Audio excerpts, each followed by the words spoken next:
Hi all, ഞാൻ കിരൺ. നമ്മൾ കഴിഞ്ഞ ക്ലാസ്സിൽ ഓട്ടോകാഡ് എന്ന സോഫ്റ്റ്വെയർ പരിചയപ്പെട്ടു.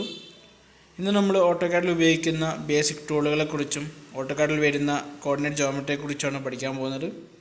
അപ്പോൾ ആദ്യമായി ഞാൻ എല്ലാവരെയും സ്വാഗതം ചെയ്യുകയാണ്. നമുക്ക് എന്ത് ചെയ്യാം, ബേസിക് ടൂളുകളും അതുപോലെ തന്നെ കാഡിൽ ഉപയോഗിക്കുന്ന കോർഡിനേറ്റ് ജോമെട്രിയെക്കുറിച്ചും ഒന്ന് നോക്കാം. ഗ്രാഫിക്കൽ യൂസർ ഇൻ്റർഫേസിനെ കുറിച്ച് പഠിച്ചാണ് നമ്മൾ കഴിഞ്ഞ വീഡിയോ അവസാനിപ്പിച്ചത്. അപ്പോൾ നിങ്ങൾക്ക് സ്ക്രീനിൽ കാണാൻ സാധിക്കുന്നതാണ് ഓട്ടോകാഡിലെ ഗ്രാഫിക്കൽ യൂസർ ഇൻ്റർഫേസ് എന്ന് പറയുന്നത്. ഇനി ഗ്രാഫിക്കൽ യൂസർ ഇൻ്റർഫേസിൽ വരുന്ന വ്യത്യസ്തങ്ങളായിട്ടുള്ള ബേസിക് ടൂളുകൾ ഏതൊക്കെയാണെന്നുള്ളത് നമുക്ക് ഡീറ്റെയിൽ ആയിട്ട് നോക്കാം. Application menu. സ്ക്രീനിൻ്റെ വലത്തേ അറ്റത്ത് കാണുന്ന എ എന്ന ഐക്കണാണ് ആപ്ലിക്കേഷൻ മെനു എന്നതുകൊണ്ട് നമ്മൾ ഉദ്ദേശിക്കുന്നത്. ആപ്ലിക്കേഷൻ മെനുവിൽ നമുക്ക് വരുന്ന ഓപ്ഷൻസ് ഏതൊക്കെയാണെന്നുള്ളത് 1 by 1 ആയിട്ട് നോക്കാം. New, open, save, save as, export, publish, plot, drawing, utilities, close. നമുക്ക് എന്ത് ചെയ്യാം, ഓരോന്നും ഡീറ്റെയിൽ ആയിട്ട് നോക്കാം. ഫസ്റ്റ് വണ്ണാണ് ന്യൂ എന്ന് പറയുന്നത്. ന്യൂ എന്ന ഐക്കൺ ക്ലിക്ക് ചെയ്യുമ്പോൾ അതിൽ ഡ്രോയിങ്ങും ഷീറ്റ് സെറ്റ് എന്ന ഓപ്ഷൻ വരും. അതിൽ നമ്മൾ ഡ്രോയിങ് ഓപ്പൺ ചെയ്യുക. അതിനുശേഷം AUTOCAD എന്ന ഫയൽ ഓപ്പൺ ചെയ്തെടുത്ത് കഴിഞ്ഞാൽ നമുക്ക് ന്യൂ ഡ്രോയിങ് ഓപ്പൺ ചെയ്ത് വരുന്നതായിട്ട് കാണാൻ സാധിക്കും. ഇപ്പോൾ വരുന്ന ഡ്രോയിങ് 2 ആണ് നമ്മൾ ഇപ്പോൾ ചൂസ് ചെയ്തിട്ടുള്ള പുതിയ ഫയൽ എന്ന് പറയുന്നത്. നമ്മൾ മുന്നേ സേവ് ചെയ്തതോ വർക്ക് ചെയ്തുകൊണ്ടിരുന്നതായിട്ടുള്ള ഫയലുകൾ ഓപ്പൺ ചെയ്യാൻ നമ്മളെ സഹായിക്കുന്ന ഐക്കണാണ് ഓപ്പൺ എന്ന് പറയുന്നത്. അതിൽ ഡ്രോയിങ് ഫ്രം ദ ക്ലൗഡൊക്കെ നിങ്ങൾക്ക് കാണാൻ സാധിക്കും. നമ്മൾ എവിടെയാണോ CAD ഫയൽ സേവ് ചെയ്ത് വെച്ചിട്ടുള്ളത് ആ ഫയൽ ഓപ്പൺ ചെയ്തെടുത്താൽ നമുക്ക് എന്ത് ചെയ്യാൻ പറ്റും, വീണ്ടും മോഡിഫിക്കേഷൻസ് ഒക്കെ വരുത്താൻ സാധിക്കും. നെക്സ്റ്റ് ഓപ്ഷനാണ് സേവ് ആസ്. നമ്മൾ വരച്ച് കഴിഞ്ഞിട്ടുള്ള ഫയലുകൾ നമുക്ക് ഡിസൈഡ് ലൊക്കേഷനിലോ അല്ലെങ്കിൽ ഡിസൈഡ് ഫോർമാറ്റിലോ സേവ് ചെയ്യാൻ വേണ്ടി നമ്മളെ സഹായിക്കുന്നതാണ് സേവ് ആസും. അടുത്തൊരു ഓപ്ഷനാണ് എക്സ്പോർട്ട് എന്ന് പറയുന്നത്. ക്ലയൻസിൻ്റെ റിക്വയർമെൻറ്റ്സ് അനുസരിച്ച് CADൽ വ്യത്യസ്തങ്ങളായിട്ടുള്ള ഡിജിറ്റൽ ഫോർമാറ്റിലോട്ട് കൺവേർട്ട് ചെയ്യാൻ വേണ്ടി സഹായിക്കുന്നതാണ് എക്സ്പോർട്ട് എന്നുള്ള ഓപ്ഷൻ. അതിൽ PDF ഫോർമാറ്റ് അങ്ങനെ കാണാൻ സാധിക്കും. PDF ആയിട്ട് സെൻഡ് ചെയ്യണമെന്നുണ്ടെങ്കിൽ നമ്മൾ എന്ത് ചെയ്താൽ മതി, PDF ആയിട്ട് അതിൽ ക്ലിക്ക് ചെയ്താൽ മതി. അടുത്തൊരു ഓപ്ഷനാണ് പബ്ലിഷ് എന്ന് പറയുന്നത്. അതായത് നമുക്കൊരു ഇമെയിൽ ത്രൂ ആയിട്ട് പബ്ലിഷ് ചെയ്യണം നമ്മൾ വരച്ച ഡ്രോയിങ്. അങ്ങനെയാണ് നമുക്ക് പബ്ലിഷിൽ പോയി ഇമെയിൽ ക്ലിക്ക് ചെയ്ത് കഴിഞ്ഞാൽ നമുക്കത് ഇമെയിൽ വഴി എന്ത് ചെയ്യാം, പബ്ലിഷ് ചെയ്യാൻ സാധിക്കും. അതുപോലെ തന്നെ പ്രിൻറ്റ് ചെയ്യണം. നമുക്കൊരു A4 ഷീറ്റിലോട്ട് പ്രിൻറ്റ് ചെയ്യണമെങ്കിൽ നമുക്ക് എന്ത് ചെയ്യാൻ മതി, പ്രിൻ്റ് എന്നുള്ള ഐക്കൺ ക്ലിക്ക് ചെയ്താൽ മതി. Drawing utilities. നമ്മൾ ഡ്രോയിങ്ങിൻ്റെ പ്രോപ്പർട്ടീസും യൂണിറ്റും ഒക്കെ ചേഞ്ച് ചെയ്യാൻ വേണ്ടി നമ്മൾ സഹായിക്കുന്നതാണ് ഡ്രോയിങ് യൂട്ടിലിറ്റീസ് എന്ന് പറയുന്നത്. ക്ലോസ് എന്ന് പറയുന്നത് നമ്മൾ വരച്ചുകൊണ്ടിരുന്ന ഡ്രോയിങ്ങോ അല്ലെങ്കിൽ നമ്മൾ വരച്ച് കഴിഞ്ഞിട്ടുള്ള ഡ്രോയിങ്ങോ ക്ലോസ് ചെയ്യാൻ വേണ്ടിയിട്ട് നമ്മളെ സഹായിക്കുന്ന ഓപ്ഷനാണ് ക്ലോസ് എന്ന് പറയുന്നത്. ഇപ്പോൾ നിങ്ങൾ സേവ് ചെയ്തില്ല എന്ന് വിചാരിക്കുക. അങ്ങനെയാണെങ്കിൽ നോർമലി എന്ത് ചെയ്യും, ക്ലോസ് ചെയ്യുന്നതിന് മുന്നേ ആ ഫയൽ സേവ് ചെയ്യണമെന്നുള്ള ഓപ്ഷൻസ് എന്ത് ചെയ്യും, ചോദിക്കും. അങ്ങനെ നിങ്ങൾ സേവ് ചെയ്തിട്ടില്ലെങ്കിൽ എന്താ മതി, സേവ് ചെയ്തതിന് ശേഷം ക്ലോസ് ചെയ്താൽ മതി. അത് വളരെ ഇമ്പോർട്ടൻ്റ് ആയിട്ട് വരുന്നൊരു ഓപ്ഷനാണ് സെർച്ച് കമ്പോണൻസ് എന്ന് പറയുന്നത്. അതായത് നമുക്ക് ഏതെങ്കിലും ടൂള് സെർച്ച് ചെയ്തെടുക്കണം എന്നുണ്ടെങ്കിൽ ഇവിടെ ടൈപ്പ് ചെയ്ത് കഴിഞ്ഞാൽ, ഇപ്പോൾ എക്സാമ്പിളായിട്ട് പറയുകയാണെങ്കിൽ നമുക്ക് ലൈൻ വേണം, ലൈനിൽ ടൈപ്പ് ചെയ്യാം. അങ്ങനെ ലൈൻ എന്നുള്ള ഓപ്ഷൻ അവിടെ അവൈലബിൾ ആയിരിക്കും. ലൈൻ എന്ന ഓപ്ഷൻ്റെ വലത്തെ ഭാഗത്ത് എവിടെയാണ് ലൈൻ ലൊക്കേറ്റ് ചെയ്തെന്നുള്ള ഓപ്ഷൻ അവിടെ കാണിക്കുന്നതാണ്. അപ്പോൾ അത് നോക്കി നിങ്ങൾക്ക് ലൈൻ എന്ത് ചെയ്യാം, അവിടുന്ന് ഓപ്പൺ ചെയ്തെടുക്കാവുന്നതാണ്.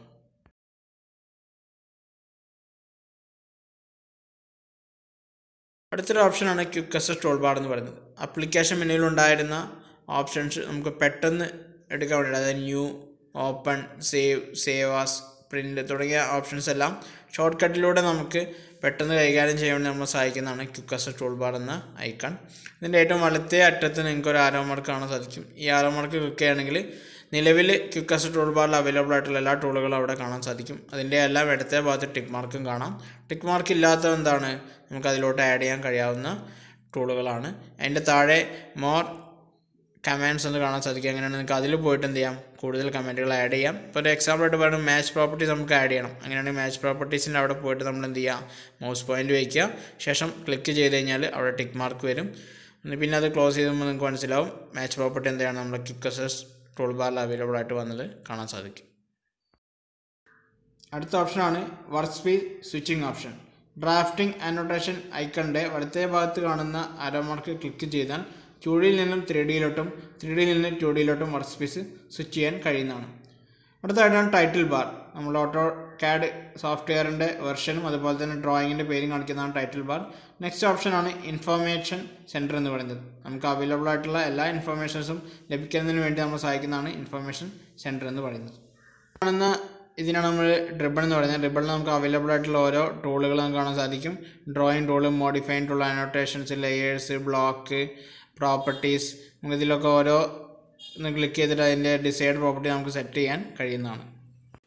ഇപ്പോൾ കാണുന്നതാണ് വ്യൂ സ്റ്റൈൽ കൺട്രോൾ എന്ന് പറയുന്നത്. അതായത് നമ്മൾ വരച്ചുകൊണ്ടിരിക്കുന്ന ഡ്രോയിങ്ങിൻ്റെ വ്യത്യസ്തങ്ങളായിട്ടുള്ള top, bottom, left, right, front, back, isometric views ഒക്കെ നമുക്ക് കൺട്രോൾ ചെയ്യാൻ വേണ്ടി സഹായിക്കുന്നതാണ്. ഇത് തന്നെയാണ് വ്യൂ ക്യൂബ് എന്ന് പറയുന്നത്. നിങ്ങൾക്ക് വലത്തേറ്റത്ത് കാണുന്ന ഈ ഒരു ക്യൂബ് ഇത് റൊട്ടേറ്റ് ചെയ്താൽ നിങ്ങൾക്ക് ഡിഫറെൻ്റ് ആയിട്ടുള്ള ഓറിയൻറ്റേഷൻസ് പോസിബിൾ ആണ്. ഇതാണ് നമ്മുടെ ഡ്രോയിങ് ക്യാൻവാസ്. ഇതിൽ ഒറിജിൻ പോയിന്റ് നിങ്ങൾക്ക് കാണാൻ സാധിക്കും. അതിൽ എക്സും വൈയും 0 ആയിട്ടുള്ള പോയിന്റ്. അടുത്താണ് നമ്മുടെ ഡ്രോയിങ് കമാൻഡ് ബോക്സ് എന്ന് പറയുന്നത്. കമാൻഡ് ബോക്സിൽ നമുക്ക് ആവശ്യമായിട്ടുള്ള ടൂളിൻ്റെ കമാൻഡ് അടിച്ച് കഴിഞ്ഞാൽ നമുക്കത് ഓപ്പൺ ചെയ്യാൻ സാധിക്കും. ഇനി സ്റ്റാറ്റസ് ടോഗിൾ, ഡ്രോയിങ്ങിന് ആവശ്യമായിട്ടുള്ള ടൂളുകൾ കാണുന്നത് സ്റ്റാറ്റസ് ടോഗിൾസിലാണ്. അടുത്താണ് മോഡലും അതുപോലെ തന്നെ ലേ ഔട്ടും. മോഡൽ എന്ന് പറയുന്നത് ഇൻഫൈനൈറ്റ് ലെങ്ത് ഉള്ള നമ്മുടെ ഡ്രോയിങ് ബോക്സിനാണ് നമ്മൾ എന്ത് പറയുന്നത് മോഡൽ എന്ന് പറയുന്നത്. എന്നാൽ അതിൽ തന്നെ നമ്മളുടെ ഡ്രോയിങ് നമുക്ക് ഡിസൈർഡ് ലിമിറ്റിൽ ചെയ്യാൻ വേണ്ടി നമ്മളെ സഹായിക്കുന്നതാണ് ലേ ഔട്ട് എന്ന് പറയുന്നത്. നമ്മൾ പ്രിൻറ്റിങ്ങിൻ്റെ സമയത്തൊക്കെ ഈ ലേ ഔട്ട് സെറ്റ് ചെയ്തിട്ടാണ് ഡ്രോയിങ്സ് വരയ്ക്കാറ്. ഓക്കെ, ഇത്രയാണ് ഇമ്പോർട്ടൻ്റ് ആയിട്ടുള്ള CADലെ ബേസിക് ടൂളുകൾ. അടുത്ത നമുക്ക് കോർഡിനേറ്റ് ജോമെട്രി ഒന്ന് നോക്കാം. CADൽ കോർഡിനേറ്റ് സിസ്റ്റത്തെ 2 രീതിയിലാണ് ക്ലാസിഫൈ ചെയ്തിട്ടുള്ളത്. Absolute coordinate system, relative coordinate system. Relative coordinate system 2 type ഉണ്ട്. റെക്റ്റാങ്കുലർ കോർഡിനേറ്റ് സിസ്റ്റവും പോളാർ കോർഡിനേറ്റ് സിസ്റ്റം. അപ്പോൾ നമുക്ക് കോർഡിനേറ്റ് സിസ്റ്റം ഡീറ്റെയിൽ ആയിട്ട് ഇനി നോക്കാം. അപ്പോൾ നമ്മുടെ ഫസ്റ്റ് ടൈപ്പാണ് എന്ത്, അബ്സല്യൂട്ട് കോർഡിനേറ്റ് സിസ്റ്റം. ഒറിജിനെ ബേസ് ചെയ്തിട്ടാണ് അബ്സല്യൂട്ട് കോർഡിനേറ്റ് സിസ്റ്റത്തിൽ മെഷർമെൻറ്റ്സ് വരുന്നത്. അതുപോലെ തന്നെ എക്സിൻ്റെയും വൈൻ്റെയും വാല്യൂസ് അറിയുന്ന സമയത്ത് മാത്രമാണ് നമുക്ക് അബ്സല്യൂട്ട് കോർഡിനേറ്റ് സിസ്റ്റം ഉപയോഗിക്കാൻ കഴിയുന്നത്. ഫോർമാറ്റ് എന്ന് പറയുന്നത് x,y എന്നതാണ്. നമുക്ക് ഈ അബ്സല്യൂട്ട് കോർഡിനേറ്റ് സിസ്റ്റം വഴി ഇപ്പോൾ സ്ക്രീനിൽ കാണുന്ന റെക്റ്റാങ്കിൾ ഒന്ന് വരച്ച് നോക്കാം. അപ്പോൾ ആദ്യമായിട്ട് നമ്മൾ എന്താ ചെയ്യേണ്ടത്, കമൻറ്റ് ബോക്സിൽ ലൈൻ എന്ന് ടൈപ്പ് ചെയ്യുക. ലൈൻ ടൈപ്പ് ചെയ്ത് എൻ്റർ അടിക്കുക. എൻ്റർ അടിച്ചതിന് ശേഷം ലൈൻ സ്പെസിഫിക്കേഷൻ ഫസ്റ്റ് പോയിന്റ് എന്ന് ചോദിക്കും. ആ സമയത്ത് നമ്മൾ എന്ത് ചെയ്യുക, 0,0 എന്നുള്ള പോയിന്റ് നമ്മൾ ടൈപ്പ് ചെയ്യുക. 0,0 പോയിന്റ് ടൈപ്പ് ചെയ്ത് കഴിഞ്ഞാൽ ഒറിജിനൽ നമ്മളെ പോയിൻ്റർ വന്ന് നിൽക്കും. നെക്സ്റ്റ് 100,0 എന്ന് അടിക്കുക. അപ്പോൾ അവിടെ പോയിൻ്റർ വന്ന് നിൽക്കുന്നുണ്ടാവും. ശേഷം 100,50 എന്ന് അടിക്കുക. നമ്മൾ മൂന്നാമത്തെ പോയിന്റ് ലൊക്കേറ്റ് ചെയ്ത് കഴിഞ്ഞു. നമ്മുടെ നെക്സ്റ്റ് പോയിന്റ് 0,50 എൻ്റർ അടിക്കുക. ശേഷം 0,0 എന്ന പോയിന്റ് അടിക്കുന്നതോടുകൂടി എന്ത് ചെയ്യും, നമ്മുടെ ഫസ്റ്റ് പോയിന്റ് വന്ന് നിൽക്കും. ശേഷം ലൈൻ കമാൻഡിൽ പുറത്തെടുക്കുന്നതിന് എസ്കേപ്പ് ബട്ടൺ അമർത്തുക. ഇങ്ങനെയാണ് നമ്മൾ അബ്സല്യൂട്ട് കോർഡിനേറ്റ് സിസ്റ്റം യൂസ് ചെയ്യാറ്. Relative rectangular coordinate system.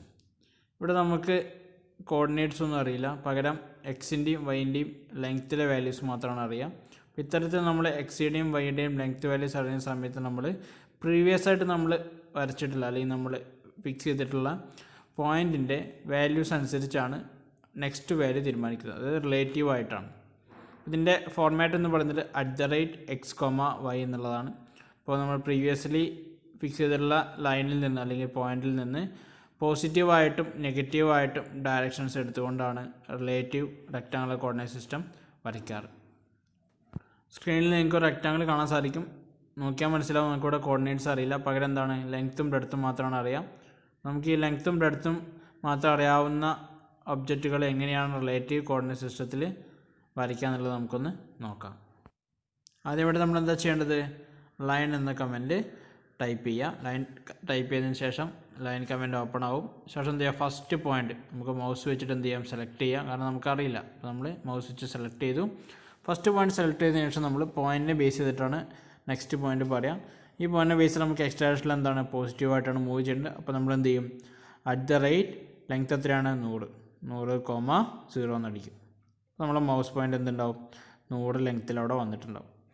ശേഷം നമ്മൾ എന്ത് ചെയ്യുക, നെക്സ്റ്റ് പോയിന്റ് ഇപ്പോൾ നമ്മൾ പ്രീവിയസ് ആയിട്ട് വരച്ച പോയിന്റിനെ ബേസ് ചെയ്തിട്ടാണ് പറയുക. നോക്കുമ്പോൾ എന്താണ്, എക്സ് ആക്സിൽ മൂവ്മെൻ്റ് ഇല്ല, മേലോട്ടാണ് നമുക്ക് പോകേണ്ടത്. അപ്പോൾ എന്താണ്, പോസിറ്റീവ് വൈ ഡയറക്ഷനാണ് മൂവ് ചെയ്യേണ്ടത്.